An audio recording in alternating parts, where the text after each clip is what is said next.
Hello Flosstube, I'm Ros Clark, this is Ros Clark Craft here on YouTube, and you can also find me as Ros Clark Craft on Instagram, Etsy and my Facebook group. Hello! Well, it seems to be that I'm doing Flosstube again. I wasn't for a while, and then I did some little advent videos, and then I did my introduction to my stitch along, and here we are doing Flosstube again. So hello! I don't know how often I'll do these, but yeah, hopefully relatively often, because it's much easier for me to upload them if they're a bit shorter.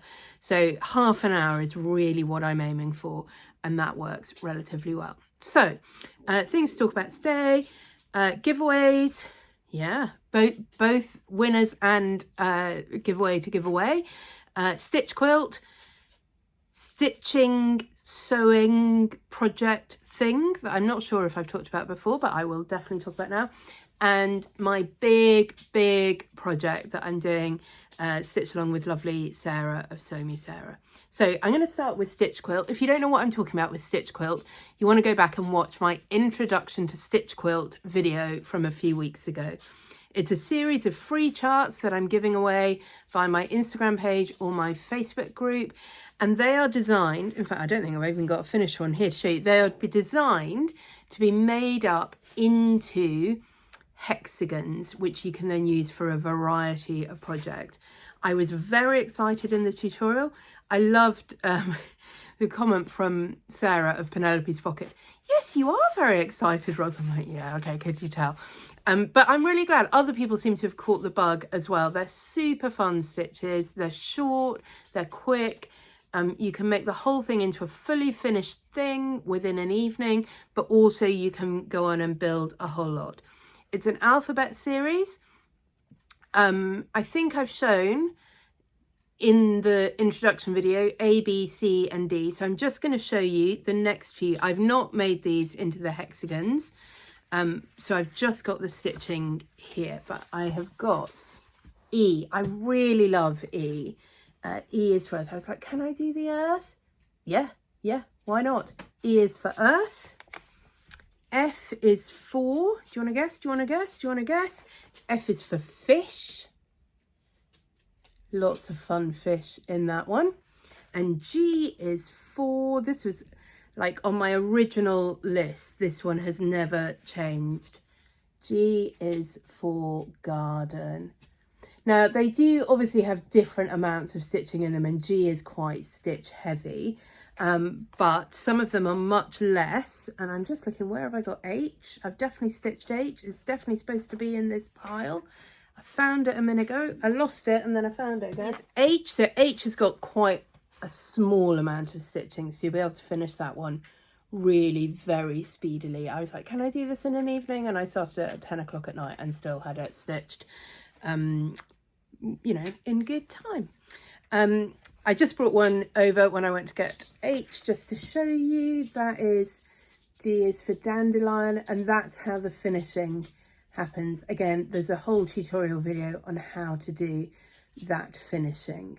But you can see there are no raw edges, no stitching, showing that it's fully finished, and then you can use that for a number of things. My plan is to film probably tomorrow another little tutorial for the sort of next stage finishing idea, and I might do two. I might do ornament and needle case, we'll see. But I've been really enjoying stitching those. There are obviously going to be 26 of them in an alphabet, but I already have ideas for other stitch quilt series that I might do. I might do a little Christmas series. I might do a little animal series. We will see.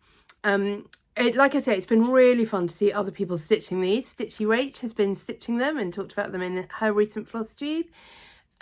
Deborah from Kensington Creates, she's stitched at least the first one or maybe two, I can't quite remember. People on the Facebook group have stitched them.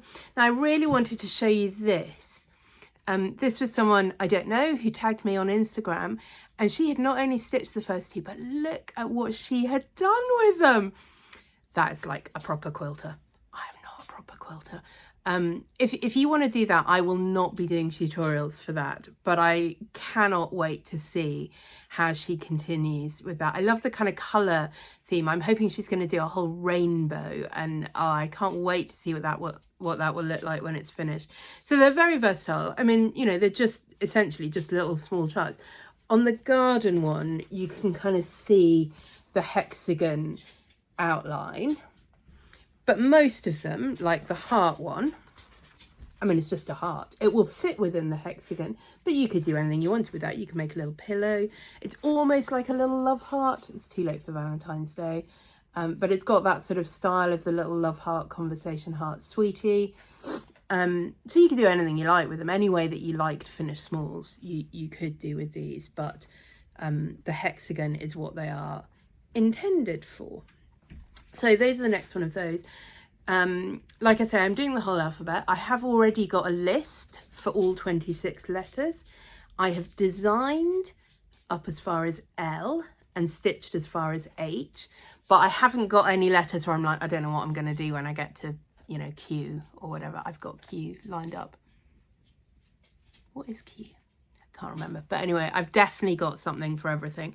If I think of better things as I go along, I will change them, but I'm not worrying about how am I going to fit in some of the letters. So there will definitely be 26 of them, and you are welcome to join that stitch along at any point. When the 26 letters are done, I'll probably leave it for a month or so, and then I will take down all the free charts and package them up and put them in my Etsy shop. So if you're watching this now and thinking, oh, I do like them, but I'm not going to start now, download them anyway. That's my top tip. Right, stitchy projecty thing. So I've got somewhere, not handy, so I won't show you. I've got a canvas, like the kind of thing that you buy, you know, in the works or the range or whatever, a stretch canvas. It's long and thin.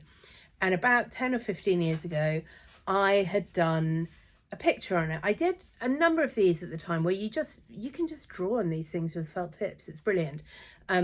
I'd used pro markers, which are alcohol markers, so it's slightly more long lasting. It hasn't faded, and I still really like it, but it has been there for a while and I'm slightly bored of it.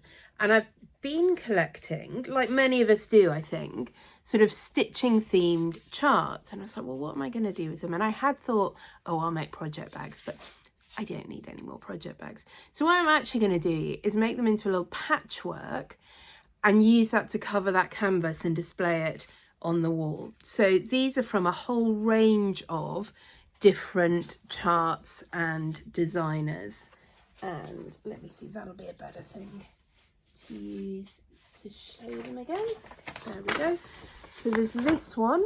I think this might be from Cosford Rise Biscornu, which I won from Somi Sarah in a giveaway.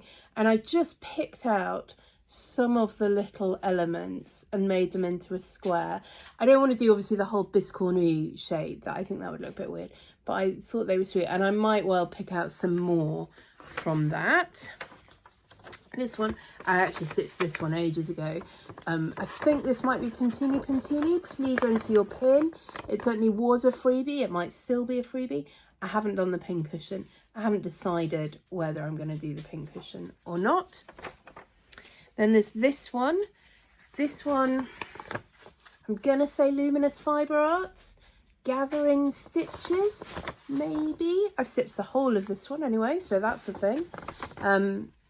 And yeah, I really like that chart and stitching. I'm sorry about the lighting today.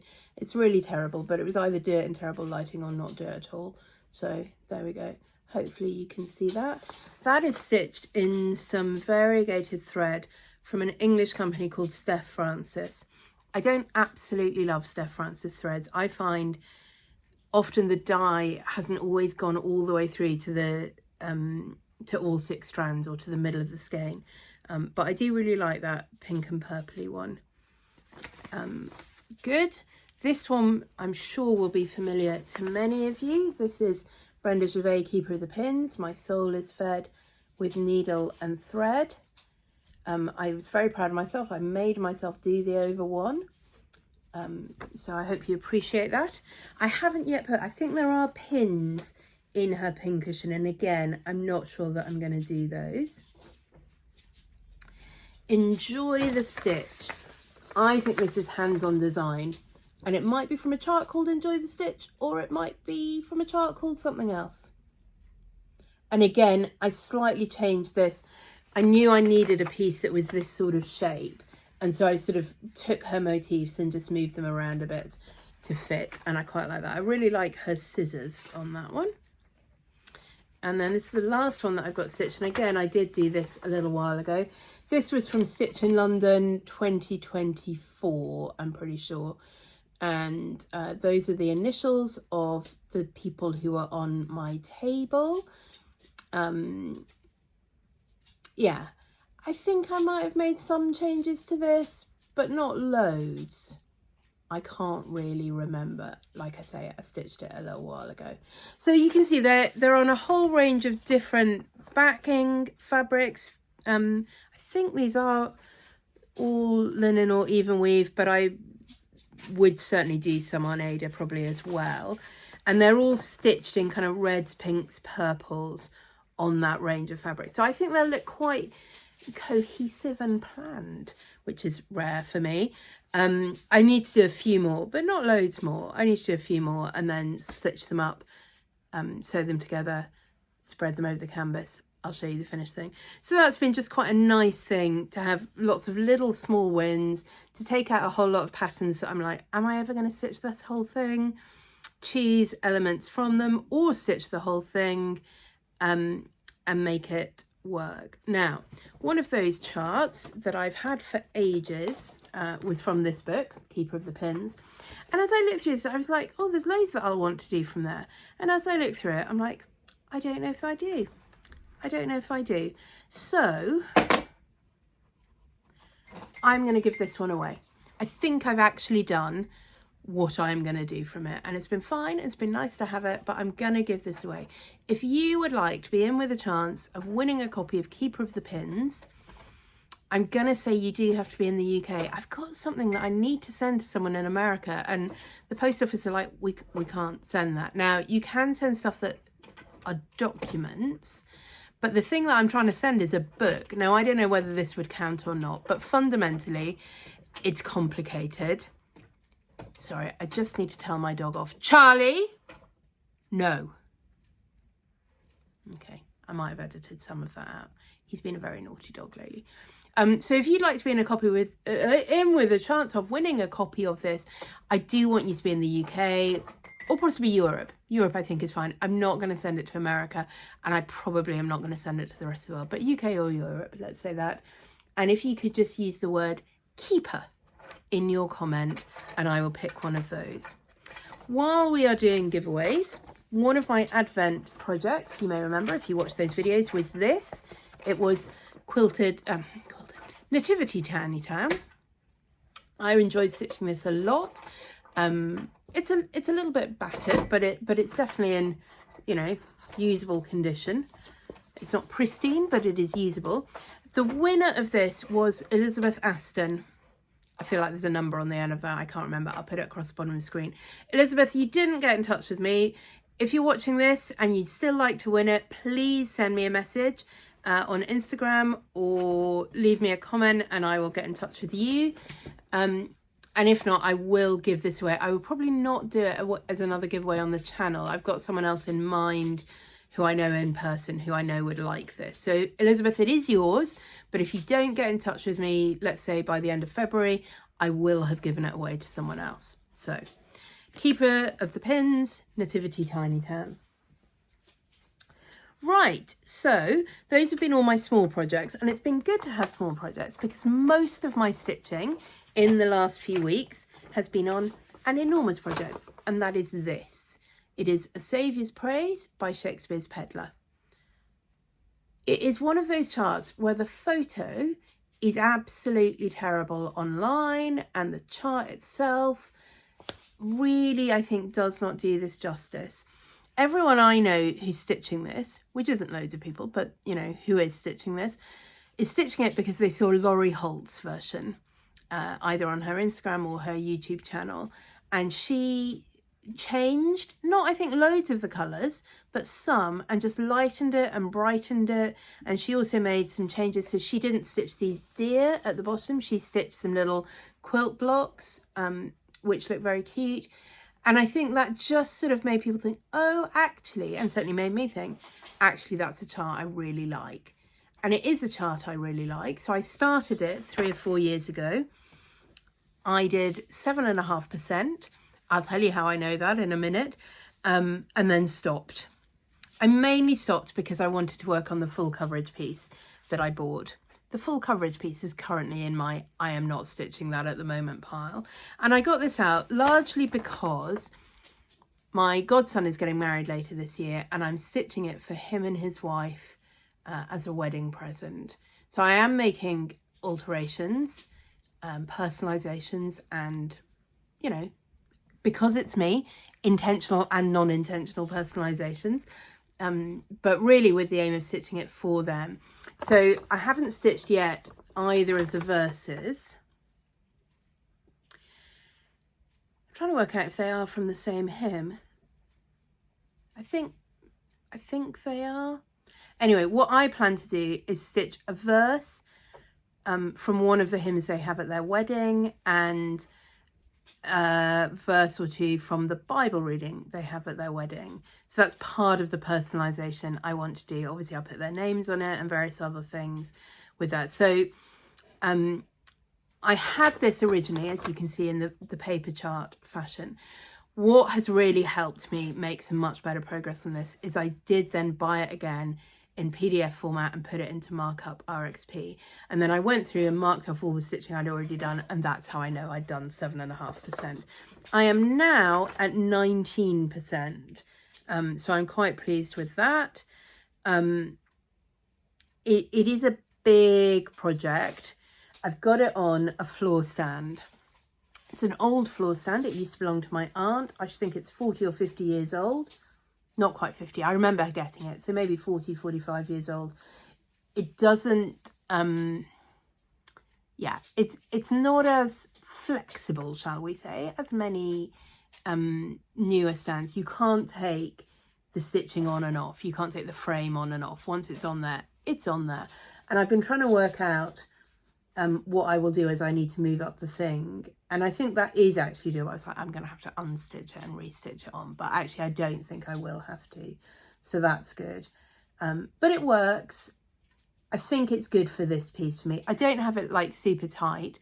And quite often I will still effectively stitch in hand with it on the frame. I think the main thing is it stops it getting quite so grubby and wrinkled as I'm stitching it. Good. What I'm going to do, I'm going to pause you for a minute while I move the camera. There we go. Let's see if I can, there we go. I think that's about the best I can do. I'm going to hold it like this. I might try and insert some close-ups if I can as well. So you can see, I think it's recognisably the same chart. I have done the deer. One of those deer is stitched in different floss and different colour for his antlers, and he's got a little red nose, so that is Rudolph, obviously. The flower in the middle at the bottom is a thistle, which is good because my godson is half Scottish. His fiancée is British Indian, so one of the things I've tried to do is think about how I can incorporate some things that represent her and her heritage. So that's why we've got the peacocks and also the little floral symbol near the leftmost deer is taken from an Indian textile. Most of what's on there, other than that, is from the chart. Where I've got the red writing in the middle, that's the Hebrew Yahweh, meaning the Lord. That's where the date is. And I had done that when I started stitching this before I knew it was going to be from there for them. If I'd known I was going to do this as a wedding sampler, I probably would have put the date of their wedding there. But I think I can put that somewhere else, and I'm going to leave that. They are both Christians, and so that's one of the reasons why I thought this sampler would work really well for them. Round the border, Teresa Vanette, Shakespeare's peddler who charted this, she has a number of Christian virtues, and they are almost but not quite the 9 fruits of the Spirit. So I'm changing them so that they are the fruits of the Spirit. So I've stitched faithfulness where her original chart has resourcefulness. at this bottom left hand corner, bottom right hand corner, has 2 bees and a little dog, and I've just used that to put Stitched with Love by Roz in that corner. Obviously the colours I have changed to brighten up. That suits me, but I think will also suit them. The fiance in particular, she looks fabulous in bright colours and loves bright colours, and so, you know, part of my plan to stitch it anyway was to brighten it up to suit me, but I think that will also suit them. So above that kind of green floral border in the middle between the 2 peacocks, that is where the Bible verse is going to sit. So that is blank as yet. I think my next plan is to keep working up the borders and get to, there's a bit in the middle. In fact, I'm going to move you now and show you, go back to the chart again. Okay, so let's leave that. As if by magic. So here's the chart, and you've seen what I've done so far. I really want to get up to this bit here. I love this with the trees, and do you see how all those trees and little birds are slightly different? And then there's the house here with the little dog, and I just love it. One of the things I might do, so my godson's a very talented artist. He's actually training to become an architect, and they sent out their save their date cards recently, and they have a drawing which he has done of the church. So it's where his dad is a vicar. It's a church that's very meaningful to both of them. It's where they'll get married, and I do want to incorporate that somewhere in my stitching. So it might go here, it might not, it might end up in a border somewhere. Like the ship, I do kind of love the ship, but I don't think that is something that has any particular meaning for either of them. I kept the house that I've already done down here the same, and that's partly because it actually doesn't look that dissimilar to the house he grew up in, the vicarage he grew up in. But the ship, I'm not sure that we need that. So that might be where the church goes. We'll see. I definitely plan when we get up here to do 2 people, him and her, and, you know, personalise those a little bit to look a bit more like them. This, you can see this paper chart, even though I have the PDF and that's what I'm mostly working from, this is never going to be a giveaway. I've scribbled all over this. I've scribbled over this page, which has got the colours on it. I've scribbled all over that as well. But actually, even the paper chart itself, I've scribbled over quite a lot because I've found it quite helpful where I'm making changes to actually be able to scribble those on the paper copy. And then I can see exactly how much room I've got to work with. So yeah, don't hold your breath. This is never going to be in a giveaway, even if and when I finish it. Yeah, I mean, it's got stuff here. I can't remember who I was watching recently. It might have been Liz Matthews, but it might not. Who was talking about a pattern they'd bought, chart they'd bought. I can't even remember if it was secondhand. I want to say secondhand, but it might not have been. It might have just been a chart that was in a shop stash for a long period of time. And she was like, it wasn't in great condition. And I looked at it, I'm like, I mean, it looked fine to me. You could stitch from it. I mean, that's basically what you want, isn't it? But it got a bit creased, like where the actual fold in the chart was. And maybe it wasn't that easy to see the stitches down the crease. I'm not fussy about that. If I've got a chart and I can read it, that's what I need it to be. But even I think wouldn't pass this on after I've scribbled literally all over it. If you're concerned and you were thinking about anything, I would say Keeper of the Pins is in really pristine condition. None of the charts are, you know, it's printed on that sort of glossy paper that doesn't easily crumple anyway. I've stitched one chart from it. I don't think you'd even know that I'd stitched that, frankly. Nativity Tiny Town, a little bit crumpled, perfectly readable and stitchable. I mean, there is a crease down the middle. If you can't work out what the stitches are on the crease, I think you can. I really, really think you can. And if not, you can always check from the picture on the front. So I think those are both fine, and that's why I'm passing them on. So that has been my stitching. It's felt like I've actually made some really good progress. I'm really pleased that I've made substantive progress on A Saviour's Praise, and I feel like that is now achievable. The wedding is in August. I'm at nearly 20%. I will be at 20% certainly by the end of February. I'd love to get nearer 25% by the end of February. That feels not unmanageable. Yeah, and just keep working with that. I think ideally I'd like to be doing at least 1,000 stitches a week on that. And most often that's at the weekend. But if I'm away at the weekend, I can work on it in the evenings now, and that's okay. With the stitch quilt, it's mainly just making sure I'm keeping ahead of the release schedule, which I'm well ahead of that, but also having enough done that I can do the finishing tutorials that I want to.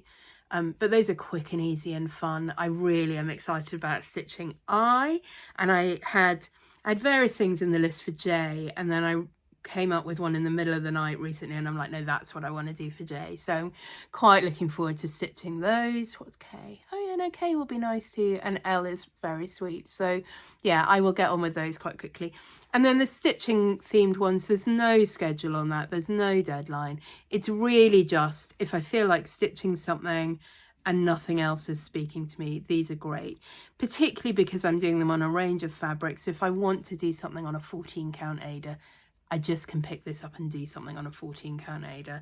Or if I've got a little scrap of something else and it's too small for a stitch quilt hexagon, I'll use that.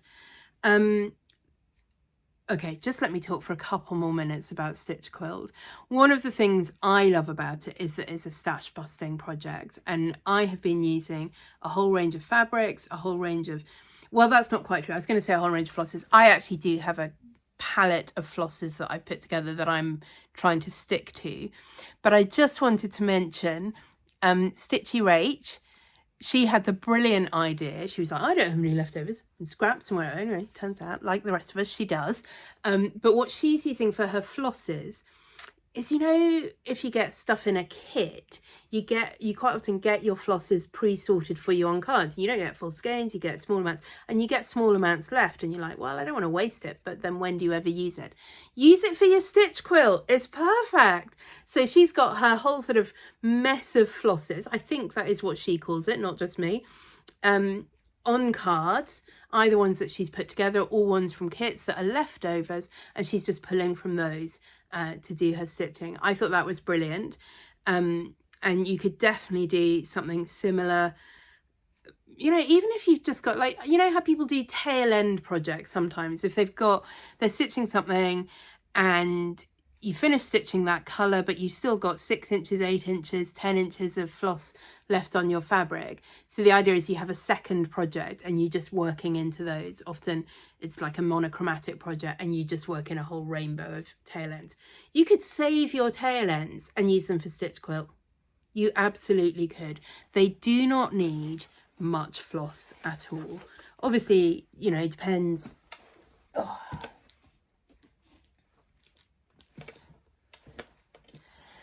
Obviously, you know, it slightly depends which ones you're stitching. Sorry, I'm nearly off the camera there. There we go. Which ones you're stitching and what colours they are.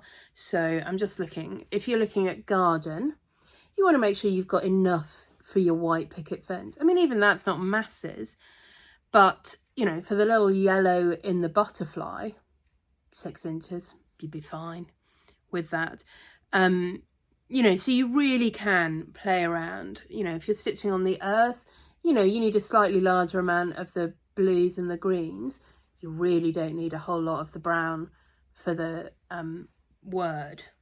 So you can see, and if it depends slightly what you're thinking. If you're thinking, I want to display them all together and I want them all to look planned and cohesive, then you probably do want to do what I've done and collect a whole set of skeins together and use those.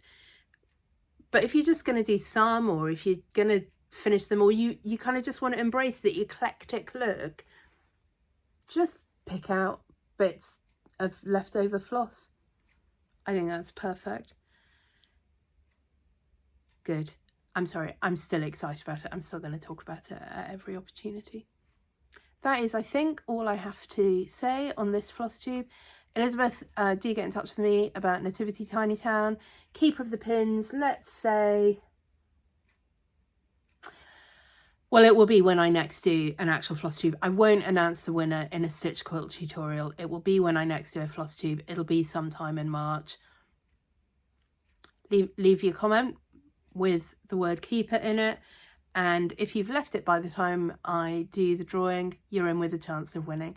But like I say, I'm really sorry, but please can you be in the UK or Europe for that one? Good, thanks so much for watching. I hope you're all doing well, having a lovely stitchy start to the year. I will see you soon.